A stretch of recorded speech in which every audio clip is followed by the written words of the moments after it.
Hello everyone, welcome to DElEd BEd academy. My name is Manvi Sharma. तो बच्चों, आज की इस वीडियो में हम लोग जानेंगे कि सामाजिक रूप से वंचित बालक के समूह में कौन कौन से आते हैं, जैसे कि एससी, एसटी, ओबीसी, गर्ल्स और माइनॉरिटी। और साथ ही साथ हम ये भी जानेंगे कि सामाजिक रूप से वंचित बालकों की क्या क्या समस्याएं होती हैं। तो चलिए क्लास को शुरू करते हैं। सामाजिक रूप से वंचित बालक सांस्कृतिक, शैक्षिक रूप से वंचित होते हैं और विशेष अधिकारों से भी वो वंचित होते हैं। इसीलिए जो सामाजिक रूप से वंचित समूह है वो सांस्कृतिक, शैक्षिक रूप से वंचित और गैर विशेषाधिकार प्राप्त लोगों का समूह है। क्योंकि उन्हें विशेषाधिकार प्राप्त नहीं होते हैं, इसीलिए उन्हें गैर विशेषाधिकार प्राप्त लोगों का समूह कह दिया जाता है। एससी, एसटी, ओबीसी और अल्पसंख्यकों से संबंधित बच्चों को समाज के भीतर नस्लीय या जातीय पूर्वाग्रहों या सांस्कृतिक पूर्वाग्रहों के अधीन किया गया है। अनुसूचित जाति और अनुसूचित जनजाति को पिछड़ा वर्ग माना जाता है। भारत के संदर्भ में पिछड़े वर्गों में 3 समूह होते हैं। अनुसूचित जाति, जिनको हरिजन भी बोलते हैं, अनुसूचित जनजाति, जिनको गिरिजन कहा जाता है, और अन्य पिछड़ा वर्ग ओबीसी, अदर बैकवर्ड क्लासेस। चलिए अब इन सबको थोड़ा थोड़ा डिटेल में पढ़ते हैं। सबसे पहले हम पढ़ेंगे एससी, शेड्यूल्ड कास्ट, अनुसूचित जाति। भारत में अनुसूचित जाति का एक लंबा इतिहास वैदिक काल से शुरू होता है। अधिकांश अनुसूचित जातियों को अछूत माना गया है। सरकार के तहत भारत अधिनियम 1935 के अछूतों को अनुसूचित जाति के रूप में नामित किया गया है। इन लोगों के समूह के साथ जो अस्पृश्यता जुड़ी हुई थी वह हिंदू समाज से जुड़ा कलंक है।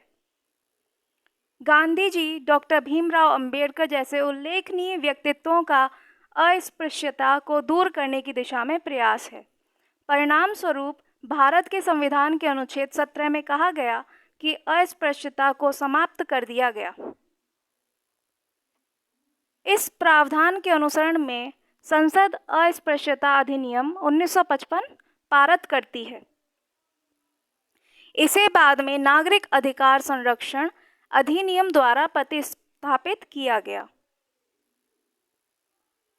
जो पहले एक्ट था वो था अस्पृश्यता अधिनियम 1955, फिर इसको नागरिक अधिकार संरक्षण अधिनियम में प्रतिस्थापित किया गया। और कब किया गया? 1978 में।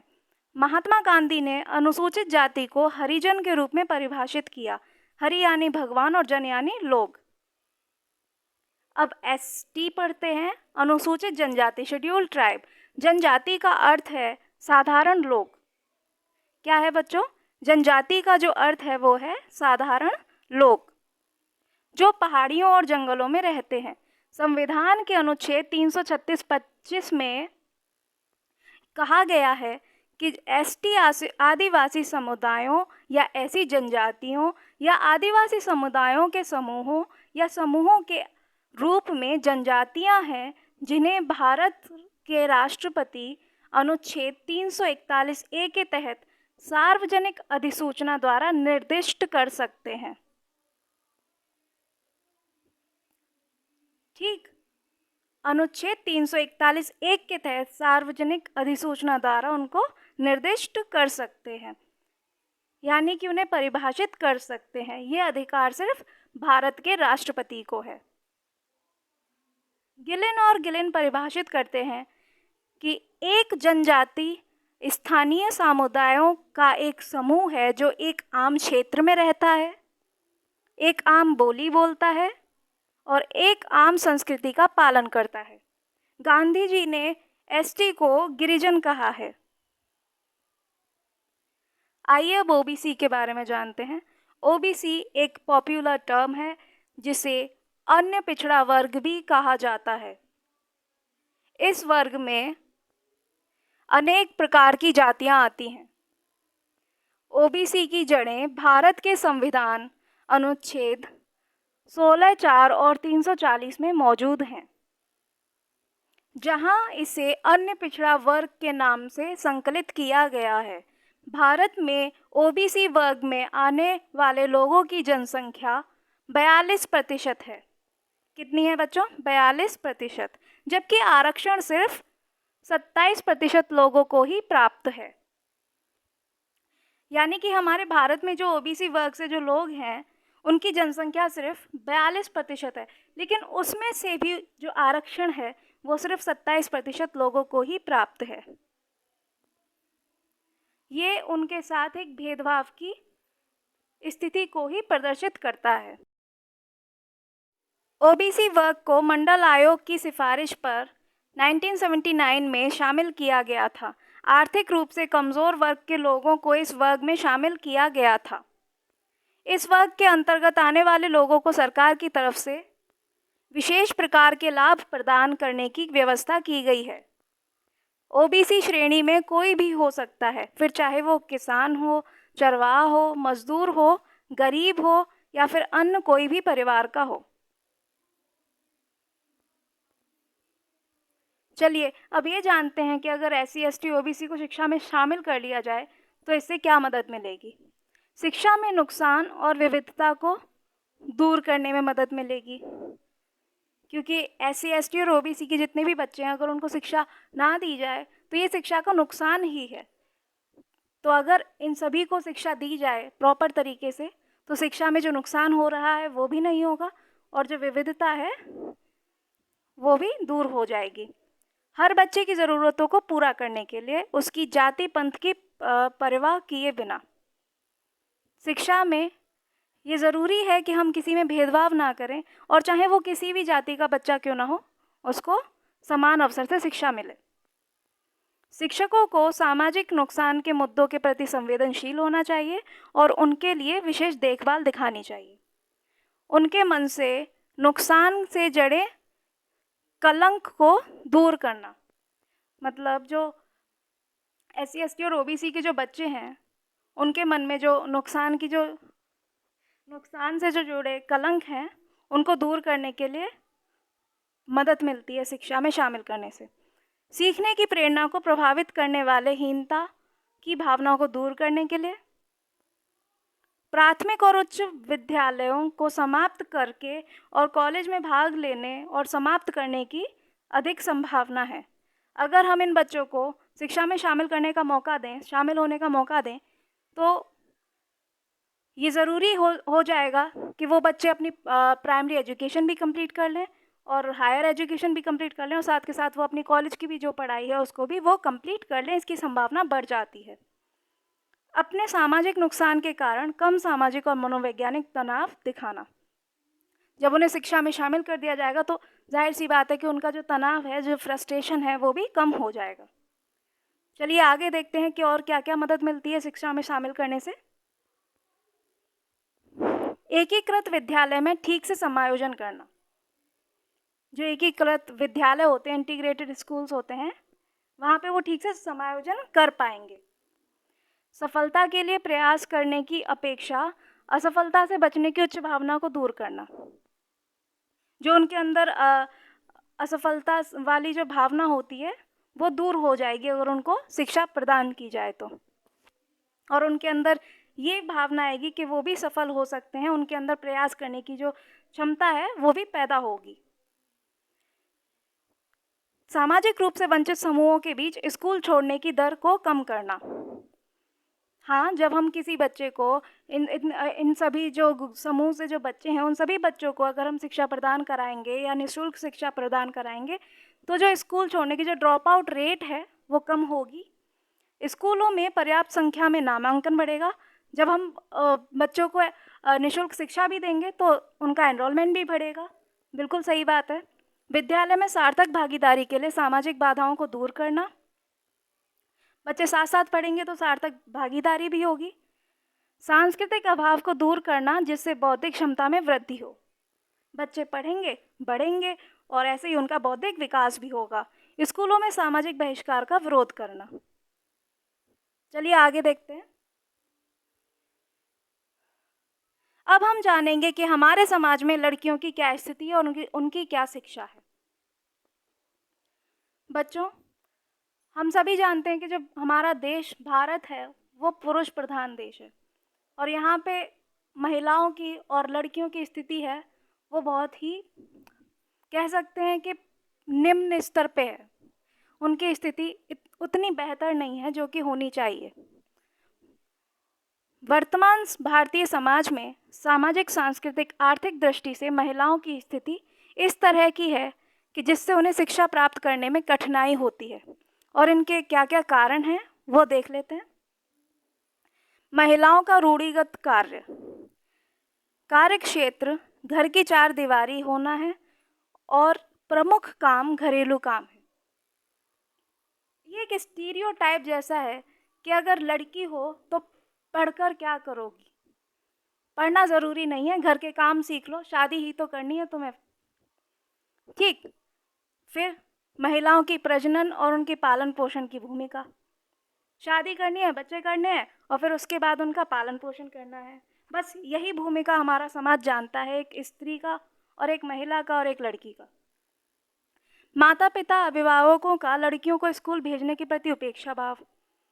कई पेरेंट्स ऐसे हैं आज के समय में भी जो अपनी बच्चियों को स्कूल भी नहीं भेजना चाहते हैं, उनको सपोर्ट नहीं करते हैं कि वो पढ़ें लिखें।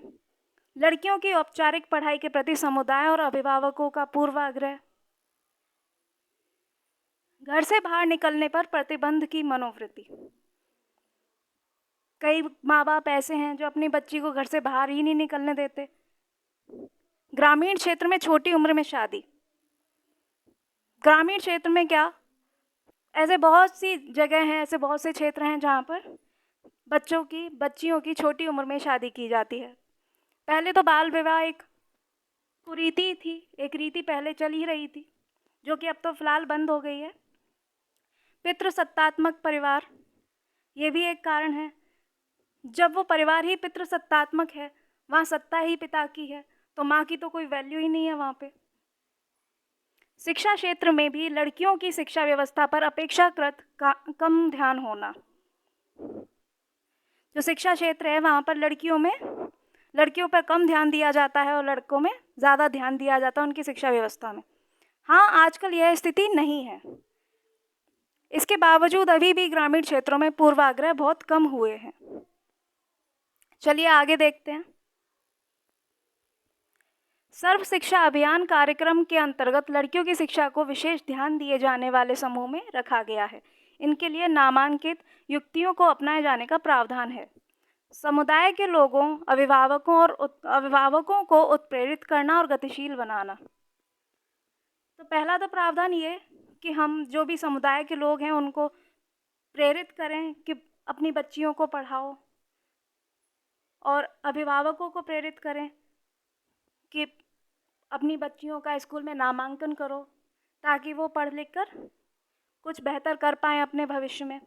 समुदाय के लोगों द्वारा नामांकन और ठहराव का प्रबंधन, यही जो मैं अभी आपको बता रही थी कि स्कूल में बच्चों जो लड़कियां होती हैं उनका नामांकन कराना, एनरोलमेंट कराना और ठहराव का भी प्रबंधन कराना। ये नहीं कि हमने एनरोल तो करा लिया फिर हम उसको भेज भी नहीं रहे हैं, पता ही नहीं उसकी पढ़ाई का कि क्या कर रही है क्या नहीं कर रही है।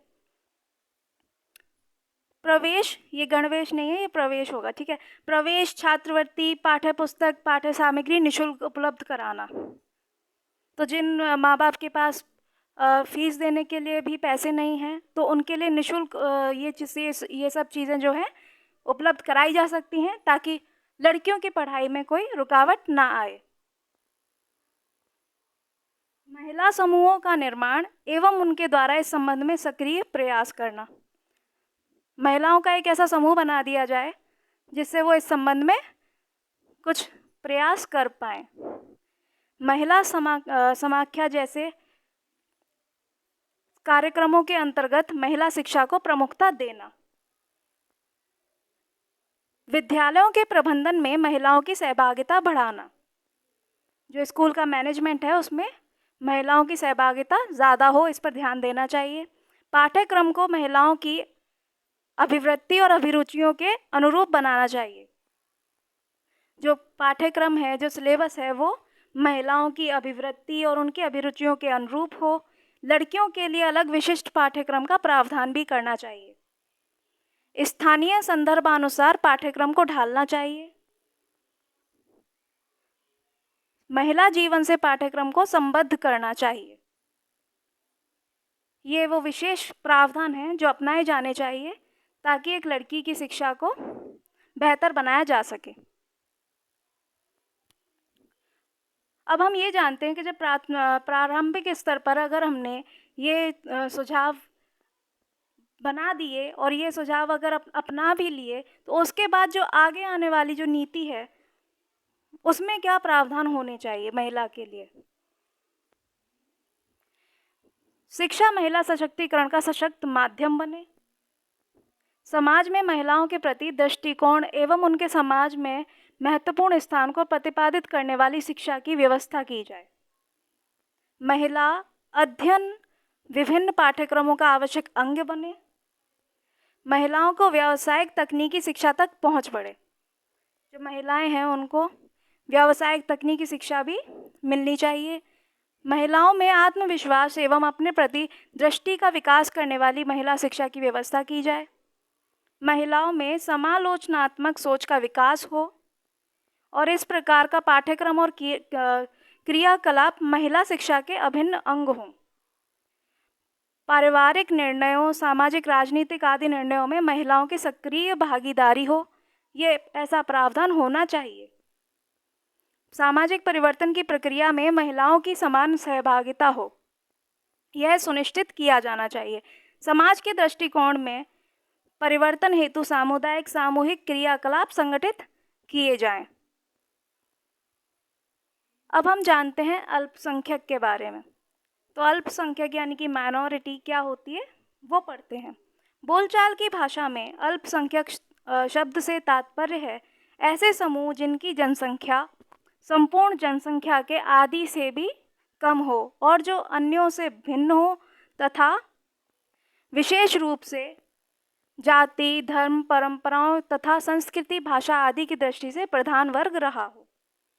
ऑक्सफोर्ड शब्दकोश में अल्पसंख्यक को एक छोटी संख्या या भाग के रूप में परिभाषित किया गया है। बच्चों, अगर इसका हम संधि विच्छेद भी करें तो अल्प और संख्यक, अल्प यानी छोटा, कम, और संख्य माने संख्या। तो जो छोटी संख्या है, कम भाग का जो रूप है, उसी को उन्होंने परिभाषित किया है। एक संख्या या भाग जो संपूर्ण के आधे से भी कम को व्यथित करता हो, लोगों का अपेक्षाकृत छोटा समूह जो जाति, धर्म, भाषा या राजनीतिक संदर्भ की दृष्टि से दूसरों से भिन्न हो।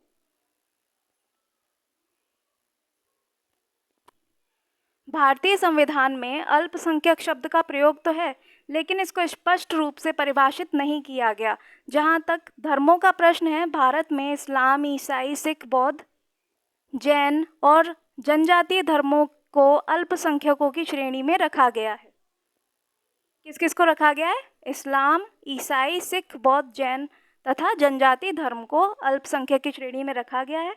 मुसलमान केवल एक हिंदू समुदाय की तुलना में ही अल्पसंख्यक हैं और शेष 5 समुदायों के लिए बहुसंख्यक हैं। जहाँ तक सुविधाओं का प्रश्न है, अल्पसंख्यकों के नाम पर मुसलमान और ईसाई ही विशेष लाभ उठा रहे हैं।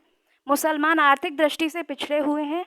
ईसाई समुदाय विशेष रूप से केरल और उत्तर के पर्वतीय राज्यों में बसे हुए हैं। भाषाई आधार पर अल्पसंख्यक की बात करें तो प्रांतीय भाषा को छोड़कर अगर अन्य भाषा भाषी उस प्रांत विशेष के लिए अल्पसंख्यक कहलाएंगे। जैसे कर्नाटक में कन्नड़ भाषा बोली जाती है, वहाँ हिंदी भाषी अल्पसंख्यक कहलाएंगे। भारतीय समाज के दृष्टिकोण से जहाँ पर हिंदी राज्य भाषा है, वहाँ अन्य भाषा भाषी अल्पसंख्यक कहलाएंगे। बिल्कुल सही बात है। अब हम अल्पसंख्यक के प्रकार पढ़ते हैं। अल्पसंख्यक के प्रकार तीन प्रकार होते हैं: धार्मिक अल्पसंख्यक, भाषाई अल्पसंख्यक और जनजातीय अल्पसंख्यक। बच्चों, धार्मिक अल्पसंख्यक का मतलब है कि भारत में जो हिंदुओं के अतिरिक्त अन्य सभी धार्मिक समूह हैं, उनको धार्मिक अल्पसंख्यक कहा गया है। और जो धार्मिक अल्पसंख्यकों के अतिरिक्त भाषा के आधार पर जिनकी संख्या आधी से कम है वह भाषाई अल्पसंख्यक में गिने जाते हैं। और जनजाति अल्पसंख्यक सामाजिक, आर्थिक व शैक्षणिक दृष्टि से पिछड़े हुए जनजाति अल्पसंख्यक कहलाते हैं। इनका प्रमुख उद्देश्य व संविधान से ऐसी सुविधाएं प्राप्त करना होता है जिनके माध्यम से वह अपने धर्म और भाषा को सुरक्षित विकसित कर सकें। तो इनका प्रमुख उद्देश्य क्या होता है अल्पसंख्यकों का? इनका प्रमुख उद्देश्य ये होता है कि वे संविधान से ऐसी सुविधाएं प्राप्त करें जिनके माध्यम से वह अपने धर्म व भाषा को सुरक्षित विकसित कर सकें। अब हम पढ़ेंगे सामाजिक रूप से वंचित बालकों की समस्याएं क्या क्या होती हैं। पहली समस्या ये कि माँ बाप का शिक्षित ना होना, इलिटरेट पेरेंट्स। शिक्षा एक ऐसी प्रक्रिया है जो मनुष्य का मानसिक विकास करने के साथ साथ अन्य प्रकार का भी विकसित करती है। लेकिन अनुसूचित जाति और अनुसूचित जनजाति, पिछड़ी जाति, घुमंतु वर्ग और श्रमिक वर्ग के परिवार वाले शिक्षा के महत्व को नहीं समझ पाते हैं। इसी कारण बच्चे शिक्षा संबंधी समस्याओं से ग्रस्त रहते हैं। जब पेरेंट्स ही शिक्षा का महत्व नहीं समझते हैं तो वो अपने बच्चों को भी एडमिशन नहीं दिलवाते हैं। ऐसे में बच्चा शिक्षा से वंचित रह जाता है। वो सामाजिक रूप से तो वंचित है ही, लेकिन इलिटरेट पेरेंट्स की वजह से वो अपनी शिक्षा से भी वंचित रह जाता है। माँ बाप का गरीब होना, to be poor of parents, इस वर्ग में आने वाले बच्चों की शिक्षा संबंधी समस्या का यह दूसरा कारण है। इन बच्चों के माँ बाप की आर्थिक स्थिति ठीक नहीं होती, जिससे आर्थिक सुविधाओं के अभाव से वो इन बच्चों की ऐसी समस्या बच्चों को नहीं पढ़ा पाते हैं और बच्चों को ऐसी समस्याओं का सामना करना पड़ता है। एक तो वो बात रही कि बच्चे से मतलब माँ बाप शिक्षित नहीं है और उनका जो है शिक्षा का महत्व उनको पता नहीं है, इसलिए वो एडमिशन नहीं करा रहे हैं। लेकिन एक दूसरा कारण ये है, दूसरी समस्या ये है कि माँ बाप पढ़ाना चाह रहे हैं लेकिन उनके पास फीस देने के लिए पैसे ही नहीं है, तो वो बेचारे इसलिए नहीं पढ़ा पा रहे हैं, जिस वजह से जो बच्चे हैं उनको ऐसी समस्याओं का सामना करना पड़ रहा है कि वो शिक्षा के प्रभाव से बिल्कुल दूर हैं। तीसरी समस्या ये कि विद्यालयों में कमी, लैक ऑफ स्कूल्स। जैसा कि हम सभी जानते हैं कि प्रत्येक गांव शहर में विद्यालयों की कमी रहती है और यदि विद्यालय उपलब्ध भी हों तो वह काफ़ी दूरी पर होते हैं, जिस कारण बच्चे विद्यालय में जाने में असमर्थ रहते हैं। चौथी समस्या ये कि अपवंचित वर्ग में कुशल अध्यापकों की कमी, lack of talented teacher in deprived group. एक प्रसिद्ध कहावत है कि जो जाने सो ताने। अपवंचित वर्ग में कुशल एवं योग्य अध्यापकों की कमी रहती है। हमारी सरकार उस कमी को देखते हुए उनके गांव शहर के विद्यालय में एक ऐसे शिक्षक की नियुक्ति कर देती है जो उनकी भाषा, कौशल, शैली, वातावरण से अपरिचित रहता है, जिससे वह बच्चों का पूर्ण विकास नहीं कर पाता है। उचित पाठ्यक्रम का अभाव, लैक ऑफ एप्रोप्रिएट करिकुलम। ये एक बहुत बड़ी समस्या है कि हमें हमारा करिकुलम ही नहीं पता कि एप्रोप्रिएट करिकुलम क्या है, हमारे लिए कौन सा करिकुलम एप्रोप्रिएट है। अपवंचित वर्ग के बच्चों को शिक्षा संबंधी पाठ्यक्रम की सबसे बड़ी समस्या है, क्योंकि यह पाठ्यक्रम इस प्रकार के बच्चों के मानसिक स्तर के अनुसार नहीं होता, जिस कारण इन बच्चों का उचित विकास नहीं हो पाता। एक तो मानसिक स्तर के अनुसार अगर पाठ्यक्रम नहीं है तो वो एक तो पढ़ने में उसकी रुचि नहीं आएगी, और जब वो रुचि नहीं आएगी तो वो पढ़ेगा नहीं, फिर विकास तो बिल्कुल ही नहीं होगा उसका। इसके साथ साथ यह बच्चे अन्य बच्चों के साथ समायोजन कर पाने में भी सफल नहीं हो पाते, क्योंकि उनका जो स्तर है, मानसिक स्तर है, एक तो वो निम्न है और वो दूसरे बच्चों के साथ जब समायोजन करने की कोशिश करते हैं तो वो नहीं कर पाते, उसमें असफल हो जाते हैं। अब आइए इनके समाधान पढ़ते हैं। इस वर्ग के अंतर्गत आने वाले बच्चों की शिक्षा संबंधी समस्याओं का समाधान करने के लिए कुछ महत्वपूर्ण सुझावों का संक्षिप्त विवरण इस प्रकार है। पहला तो ये उचित पाठ्यक्रम का निर्माण करना। जैसा कि हमने पढ़ा ये कि समस्या ये है कि पाठ्यक्रम सही नहीं है, तो उसका उपचार भी यही होगा कि जो पाठ्यक्रम है उसको उसका जो है उचित निर्माण हो। इस वर्ग के अंतर्गत आने वाले बच्चों की समस्याओं के समाधान में सही प्रकार से बनाया गया पाठ्यक्रम विशेष भूमिका निभाता है। इसलिए विशेषज्ञों को इस प्रकार के पाठ्यक्रम का निर्माण करना चाहिए जो कि उनके मानसिक स्तर के हिसाब से हो। सामाजिक एकीकरण को सुनिश्चित करती है। Social integration is ensured. अपंग बालकों में कुछ सामाजिक गुण बहुत संगत होते हैं। जब यह सामान्य बालकों के साथ शिक्षा पाते हैं तो अपंग बालक अधिक संख्या में सामान्य बालकों का साथ लेते हैं।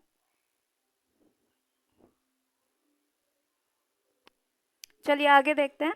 समावेशी शिक्षा कम खर्चीली है। Integrated education is less expensive. निसंदेह विशिष्ट शिक्षा अधिक महंगी तथा खर्चीली है। इसके विपरीत जो समावेशी शिक्षा है वो कम खर्चीली है। इसके अलावा विशिष्ट अध्यापक और शिक्षाविदों के लिए प्रशिक्षण कार्यक्रम भी अधिक समय लेते हैं।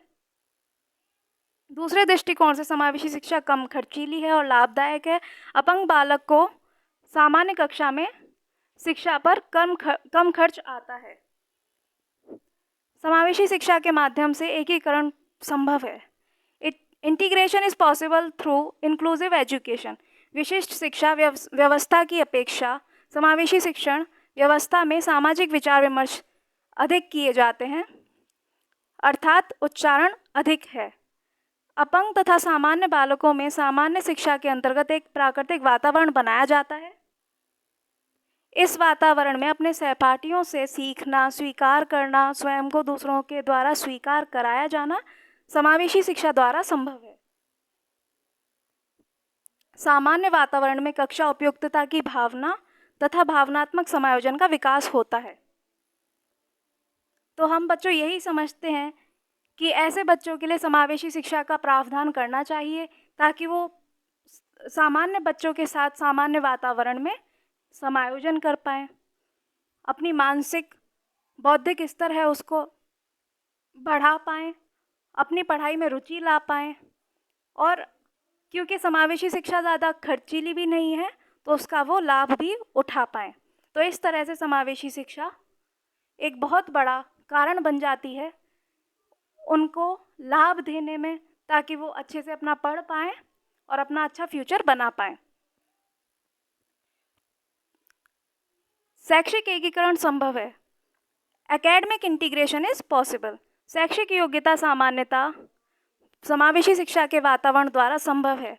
शिक्षाविदों का ऐसा विश्वास है कि विशेष शिक्षा संस्थान में एक बालक के प्रवेश के पश्चात समान शैक्षिक योग्यता रखने वाले अपंग बालक उनके गुणों का ग्रहण करते हैं।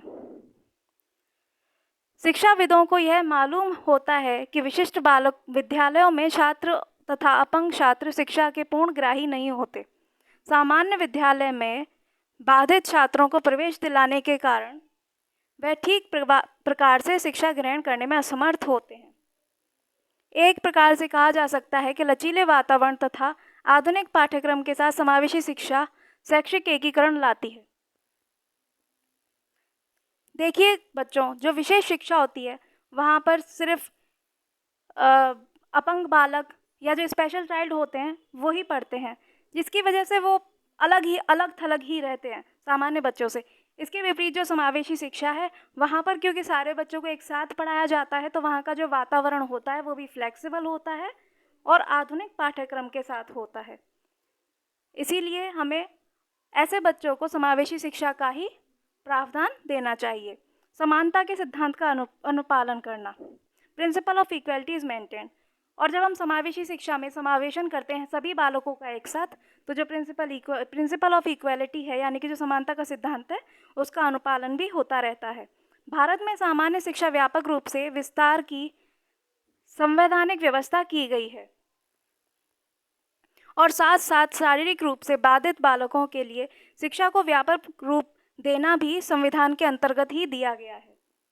समावेशी शिक्षा के वातावरण के माध्यम से समानता के उद्देश्य की भी प्राप्ति की जानी चाहिए, जिसमें कोई भी छात्र अपने आप को दूसरों की अपेक्षा हीन ना समझे। जब प्रिंसिपल ऑफ इक्वलिटी मेंटेन हो रहा है तो फिर कोई भी छात्र अपने आप को हीन नहीं समझेगा। तो बच्चों, ये थे वो सारे सॉल्यूशंस जो उन समस्याओं के लिए बनाए गए हैं। तो यही अब एक माँ बाप को अपनाना चाहिए। उन्हें ये भेदभाव नहीं करना चाहिए कि ये लड़की है तो हम इसको ना पढ़ाएं। हमें उसको पढ़ाना है और बढ़ाना है। यही एक माँ बाप का उद्देश्य होना चाहिए। ठीक है, आज की क्लास में बच्चों बस इतना ही। इसके आगे हम यूनिट 3 जो है वो नेक्स्ट क्लास में पढ़ेंगे। वीडियो अच्छी लगी हो तो प्लीज़ लाइक कीजिएगा, शेयर कीजिएगा और चैनल को सब्सक्राइब ज़रूर कर लीजिएगा।